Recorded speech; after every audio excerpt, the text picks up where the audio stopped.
Сәлеметсіздер ме оқушылар? Бүгінгі жаңа сабақ 73-ші сабақ. Қазақтың бұлбұлы. Күләш. Оқушылар, бұл мәтінде әйгілі әнші Күләш Байсейітова туралы айтылады. Бұл мәтін естелікке құрылған, себебі өмірде болған атақты тұлға Күләш Байсейітова туралы оның туысы Қанабек Байсейітов жазған екен. Күләштің өнерді қастерлеп, ән күйге әуес болып, өсуінде белгілі бір заңдылықта жоқ емес. Яғни, Күләш өнерге, ән күйге жақын болуы тегінен емес. Яғни, әкесі жасын әжептәуір әнші болған сері адам. Кезінде әйгілі Әсетпен, Балуан Шолақпен бірге жүріпті. Бір ағасы Манарбектің әншілігі анау, Айтбек ағасы да әнді әдемі салатын, Сырнайға қосылып айтатын. Осындай ортада өсіп, тәрбие алған Күләш өнерге жақын жүрмей қайтсын. Яғни Күләш ағалары әнші болған, әкесі де әнші болған.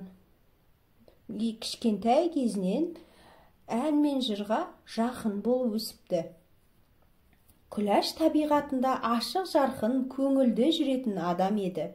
Титтей нәрсеге бола қуана салатын. Оны қуанту оңайдың оңайы еді. Ренжи қалса, реніші көпке ұзамайтын. Кек сақтап қатып қалу дегенді білмейтін. Таланты қандай жарқын болса, мінезі де сондай жарқын жан болатын. Қазақта өнер адамдарына баға бергенде арқасы бар екен деп жатады. Сол пікір әркімнің қолынан келе бермейтін, адамның түсінігі жете бермейтін шеберлік көрсеткендерге айтылатын болу керек. Яғни, өнер адамдарының арқасы бар дейді. Өнер адамдары сахнаға шыққан кезде бар болмысымен беріліп, сол кейіпкерді сомдаған кезде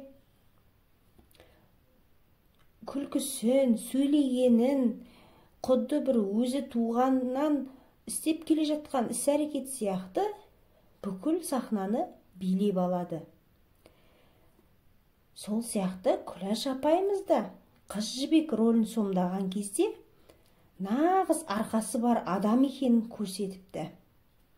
Күләш емес, Қыз жібектің өзі келіп ойнап жатқан секілді, өз қимылы өзіне таныс, өз әні өз даусына сай, бәрі өзінің туғалы істеп келе жатқан әдеттегі істері сияқты.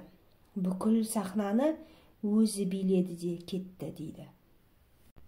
1936 жылы Мәскеуде өткен қазақ өнерінің алғашқы 10 күндігі Күләшті жаңа қырынан танытты. Яғни сол 10 күндік концерттерде Күләш жақсы ән салып, жаңа қырынан танылды.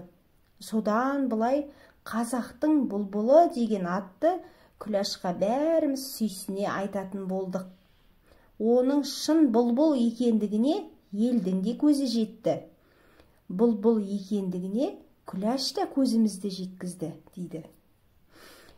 Күләш апамыздың бұлбұл деп даусын бұлбұл құстың сайрауына теңейді. Бұлбұлша сайрау деген осы болар. Тіпті музыкалық сүйемелдеудің де қажеті жоқ. Ал оқушылар, мәтін қызықты болды ма? Олай болса, Суретті әдебиет каналына тіркеліп, достарымызды шақырайық.